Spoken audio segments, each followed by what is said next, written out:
13 विकृत गुरु। आश्रम में एक बार एक सज्जन आए जो सरकारी नौकरी में अत्यंत उच्च पद पर आसीन थे। वह 2-4 बार पहले भी आ चुके थे तथा इस बात से अवगत थे कि महाराज श्री दीक्षा देना बंद कर चुके हैं। इसलिए उन्होंने मेरे पास आकर दीक्षा के लिए प्रार्थना की। मैंने उन्हें सामान्य क्रमानुसार महाराज श्री के पास भेज दिया कि दीक्षा की स्वीकृति वहीं से होगी। महाराज श्री ने उन्हें दीक्षा के लिए मना कर दिया। मैं अभी नया गुरु बना था। नए गुरुपने के विकार मेरे मन में भी पनपने लगे थे। बड़े लोगों को शिष्य बनाने का लोभ उन विकारों में से एक था। यह अभिमान का ही एक स्वरूप था। मुझे पता भी नहीं चल पाया था कि यह विकार मन में कब प्रवेश कर गया था। उन सज्जन को महाराज श्री का दीक्षा के लिए मना करना मुझे अच्छा नहीं लगा। मैं जब महाराज श्री के पास गया तो पता नहीं कैसे उन्होंने मेरे मनोभावों को जान लिया। महाराज श्री ने कहा, देखो, हम लोग स्वामी नारायण तीर्थ देव महाराज की परंपरा में साधनारत हैं, जिन्होंने अत्यंत गरीबी में जीवन बिता दिया, किंतु पैसे या अन्य किसी लोभ में किसी को दीक्षा नहीं दी। भिक्षा मांग कर आश्रम चलाया तथा इस प्रकार त्याग, तपस्या एवं वैराग्य का आदर्श उपस्थित किया। केवल मौखिक उपदेश से ही नहीं, क्रियात्मक रूप से भी जगत को यह बतलाया कि गुरुपद कोई दुकानदारी नहीं है। यदि शिष्य के कल्याण की भावना के अतिरिक्त कुछ भी अन्य कामना हो तो गुरुपद दूषित हो जाता है। इसी आदर्श के पालन की इस परंपरा के गुरुओं तथा साधकों से अपेक्षा की जाती है। प्रश्न, मेरे मन में अभी तक तो लोभ की वृत्ति पैदा नहीं हुई। महाराज श्री ने उत्तर दिया, जब वह सज्जन तुमसे बात कर रहे थे तो मैं दूर वरांडे में कुर्सी पर बैठा देख रहा था। तुम्हारे मन के भाव तुम्हारे मुखमंडल पर स्पष्ट परिलक्षित हो रहे थे। ठीक है कि तुममें अभी तक लोभ की वृत्ति नहीं आई है, किंतु भौतिक दृष्टि से बड़े लोगों को शिष्य बनाने का लोभ अवश्य आ गया है। आज लोभ का यह भाव आया है, कल धन का लोभ भी आ सकता है। इसलिए इस प्रकरण को मैंने यही पूर्ण विराम लगा देना ही उचित समझा। उन सज्जन को दीक्षा लिए अभी तो टाल दिया है, भविष्य में तुम्हारा यह भाव जब दब जाएगा तथा शिष्य के कल्याण का भाव परिपक्व हो जाएगा तो देखा जाएगा। प्रश्न, वैसे वह सज्जन दीक्षा के अधिकारी थे क्या? महाराज श्री ने कहा, वह तो अधिकारी थे, किंतु तुम इस समय दीक्षा देने के अधिकारी नहीं थे। यह बात मेरे मुंह पर एक जबरदस्त थप्पड़ के समान थी, जिसे सहन नहीं कर पा रहा था। मैं तिलमिला कर रह गया। कुछ देर के लिए मेरी बोलती बंद हो गई। मेरी उंगलियां जमीन को कुरेदे जा रही थी तथा मन में एकदम स्तब्धता छा गई थी। किसी प्रकार अपने आप को संभाला। मैंने कहा, मैं तो दीक्षा देने के लिए कभी भी अधिकारी नहीं था। यह सब आपकी शक्ति, संकल्प तथा आशीर्वाद का ही फल है। महाराज श्री ने कहा, किंतु संकल्प के कार्य करने का माध्यम ही विकृत हो गया है। जब तक माध्यम में सुधार नहीं हो जाता तब तक शक्ति की क्रियाशीलता तथा उसके विस्तार को स्थगित रखना ही ठीक है। मैं चुपचाप उठकर अपने कमरे में आ गया। हृदय में विचारों की बाढ़ उमड़ रही थी। आंखें मूंदे अपने आसन पर लेट गया। यह बात एकदम ठीक थी कि मैं गुरुपद के उच्च उत्तरदायित्व से नीचे खिसक आया था। शिष्य के कल्याण का भाव मेरे मन से ओझल हो गया था तथा उसके स्थान पर बड़पन की भावना ने घर कर लिया था। अध्यात्म का विषय कितना सूक्ष्म है। वासना भी कैसी धोखेबाज है, पता भी नहीं चलने देती कब किस मार्ग से मन में प्रवेश कर जाती है। ऐसा लगता है कि जगत में वासना का ही एक छत्र साम्राज्य है। सन्यासी हो, गृहस्थ हो, गुरु हो या चेला, मूढ़ विद्वान, सब उसी के जाल में उलझे हैं। उसके पश्चात महाराज श्री के पास जाने का साहस नहीं हुआ। केवल रात को सोते समय प्रणाम करने गया। प्रातः भ्रमण में भी मौन धारण किए महाराज श्री के पीछे पीछे चलता रहा।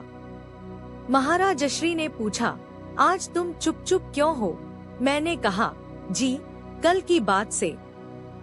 महाराज श्री ने समझाया, देखो, संन्यास के पश्चात प्रायः अभिमान, लोकेशना तथा लोभ बढ़ जाया करते हैं, जबकि इन्हें समाप्त करने के लिए ही संन्यास ग्रहण किया जाता है। तुम्हारी वृत्ति लोकेशना का ही एक रूप है। तुम्हारे लिए तो यह घातक है ही, जिनको तुम दीक्षा दोगे उनके लिए भी अमंगलकारी है। स्वामी नारायण तीर्थ देव महाराज के उदाहरण के अतिरिक्त भी अन्य सभी संतों भक्तों को मन से इसी प्रकार जूझना पड़ा है। सुंदर आश्रम, बड़े बड़े शिष्य, वक्तृत्व कला, लेखन, गायन सब लोकेशना का कारण बन सकते हैं तथा इस प्रकार अभिमान को बढ़ावा दे सकते हैं। तुम अभी नए गुरु बने हो, बड़ी लंबी यात्रा तुम्हारे सामने है। यदि अभी से तुम लड़खड़ाने लगे तो मंजिल तक कैसे पहुंचोगे? तुम्हें स्वयं भी चलना है तथा दूसरों को भी चलाना है। प्रश्न, इसका अर्थ यह हुआ कि गुरु बनना बहुत कठिन है? महाराज श्री ने उत्तर दिया, वैसे तो गलीगली में गुरु बिखरे पड़े हैं। जिसने 4 शिष्य बना लिए वही गुरु बन जाता है। कोई भी गुरु बन सकता है, किंतु दूसरे को दलदल से निकालने के लिए पहले स्वयं का स्थिर धरातल पर स्थित होना आवश्यक है। स्वयं डूबने वाला किसी अन्य डूबने वाले को नहीं बचा सकता। कभी डूबने वाला बचाने वाले को भी ले डूबता है। कभी डूबने वाले को बचाते बचाते बचाने वाला भी नियंत्रण खो बैठता है। कभी डूबने वाला तो बच जाता है, किंतु बचाने वाला डूब जाता है। जो डूबने वाले को भी तथा स्वयं को भी बचा ले जाए वही गुरु है। प्रश्न, महाराज जी, मैंने इसीलिए बार बार अपनी अयोग्यता का विषय आपके सामने निवेदन किया था। महाराज श्री ने कहा, किंतु गुरु शिष्य को किस मार्ग से ले जाना उचित समझते हैं, यह गुरु पर ही आधारित है। शिष्य का कल्याण किसमें है तथा उसके किस विकार की क्या औषधि है, यह शिष्य स्वयं नहीं समझ पाता। इसलिए शिष्य के समक्ष समर्पण ही एक मार्ग है। शिष्य का अंतर गुरु सर्वज्ञान में सर्वशक्तिमान है, इसलिए उसे घबराने की आवश्यकता नहीं। घबराहट का कारण समर्पण का अभाव है। जब किसी डूबते बहते व्यक्ति के पास कहीं से तैरता हुआ एक शहतीर आ जाता है, तो उसका आश्रय ग्रहण करने में ही डूबते हुए व्यक्ति का कल्याण है। उस समय अपनी योग्यता अयोग्यता का विचार अवांछनीय है। हमारे पास इस कार्य के लिए अन्य व्यक्ति भी उपलब्ध थे, किंतु तुम्हें ही इसके लिए क्यों चुना गया है, यह सोचना तुम्हारा काम नहीं है। तुम्हें जो कहा गया है वैसा करना कर्तव्य है। फिर चाहे कितनी भी कठिनाइयां आए, कितना भी अपमानित होना पड़े, कितना भी यशप्यश फैले, सब तुम्हारे साधन के ही अंग होंगे। यदि तुम्हारा समर्पण का भाव बना रहा तो अवश्य ही मनोरथ सिद्धि का सहरा एक दिन तुम्हारे सिर बंध जाएगा। फिर जगत चाहे इस सहरे को देख पाए या नहीं, आता अयोग्यता के बारे में नहीं, जगत के विषय में विचार करो। प्रश्न, जब शिष्य को गुरु के आदेश के अनुसार ही चलना है तो शिष्य के हाथ में क्या रहा? महाराज श्री ने समझाया, गुरु सड़क तैयार कर देता है, शिष्य किस गति से गाड़ी चलाए, कहाँ रोके, कहाँ मोड़े इत्यादि बातों में कुशल ड्राइवर की भांति शिष्य स्वतंत्र है, किंतु सड़क नहीं छोड़ सकता। तुम अभी सड़क छोड़ गए थे, तुम्हारी गाड़ी पटड़ी से उतर गई थी। प्रश्न, किंतु समर्पण का भाव शिष्य के लिए है, आप उसे गुरु के लिए आवश्यक बतला रहे हैं। गुरु किस को समर्पण करे? महाराज श्री ने उत्तर दिया, अपने गुरु को। गुरु भी किसी का शिष्य होता है, वह भी साधक है। इस रूप में उसके लिए भी समर्पण आवश्यक है। यदि उसका गुरु उससे गुरु कार्य सेवा के रूप में लेना चाहता है तो वह इनकार नहीं कर सकता। सेवा का भाव उसे अभिमान से बचाए रखता है। प्रश्न, समर्पण तथा गुरु कार्य एक साथ? महाराज श्री ने कहा, इसमें आश्चर्य की क्या बात है? कोई व्यक्ति यदि किसी का पिता है तो किसी का पुत्र भी है। उसे दोनों उत्तरदायित्व एक साथ निभाने होते हैं। एक और पिता की आज्ञा का पालन, दूसरी ओर पुत्र के प्रति स्नेह। दोनों भावों तथा कर्तव्यों में सामंजस्य ही कर्म कुशलता है। मैं गहरी सोच में डूब गया। अब तक तो समर्पण का मन में अभिमान पाले बैठा था, अब पता चला कि समर्पण कर पाना इतना सरल नहीं है। जब तक मन में अभिमान या कोई भी अन्य विकार है, तब तक समर्पण अधूरा है। कोई विरला भाग्यशाली ही कर पाता है। अधिकांश लोग केवल बातों तक ही सीमित रह जाते हैं। मैंने कहा, समर्पण युक्त सेवा कोई विरला ही कर पाता होगा। महाराज श्री ने पूछा, देवास में एक महापुरुष शीलनाथ महाराज हो गए हैं, नाम सुना है क्या? मैंने कहा, नाम भी सुना है तथा समाधि के दर्शन भी किए हैं। महाराज श्री ने कहा, वह कहा करते थे कि सेवक वही है जो अधीन रहकर सेवा करे।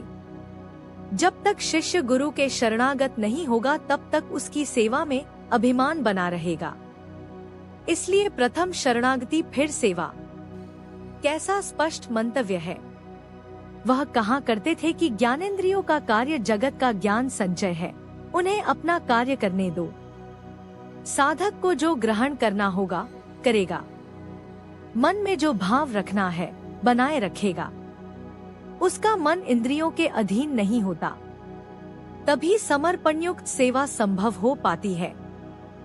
फिर शीलनाथ महाराज कहते थे कि वैराग्यवान होकर ही सेवा हो सकती है। जो वैराग्य कभी उदय हो जाए, कभी विलीन हो जाए, वह वैराग्य है ही नहीं। जो वैराग्य एक बार आकर कभी जाए ही नहीं, वही वैराग्य है। जिसके मन में वैराग्य नहीं होगा, उसके मन में कामना होगी। कामनायुक्त मन सेवक भाव कैसे निभा सकता है? शीलनाथ महाराज यह भी समझाते थे कि सेवा करते हुए मन में यह अभिमान रखना कि मैं तो सेवा करता हूँ तथा जो नहीं करते उनसे विशेष हूँ, अच्छा नहीं है। ऐसा भाव सेवा को शून्य कर देता है तथा मन की मलिनता का कारण है, जिससे जीव को अधिकाधिक जगत में धकेला जाता है। कैसी विचित्र लीला है। कुछ करो तो करने का अभिमान, कुछ नहीं करो तो नहीं करने का अभिमान। दूसरा कुछ करे तो उससे द्वेष, नहीं कुछ करे तो घृणा। यह सब माया के ही रंग है। प्रश्न, आपने क्या शीलनाथ महाराज के दर्शन किए हैं? महाराज श्री ने उत्तर दिया, नहीं, मेरे यहाँ आने से पूर्व ही वह ब्रह्मलीन हो चुके थे। प्रश्न, आपको उनका कुछ अनुभव हुआ? महाराज श्री ने कहा, जब मैं धूनी संस्थान पर रहता था, उस समय एक दिन धूनी के पास बैठे हुए दिखाई दिए। बोले कुछ नहीं। प्रश्न, क्या उनके बारे में और कुछ बताएंगे? महाराज श्री ने कहा, हम अब तो वापस आ गए हैं। वह रहा सामने ही आश्रम का फाटक। आश्रम पर चलकर ही बात करेंगे।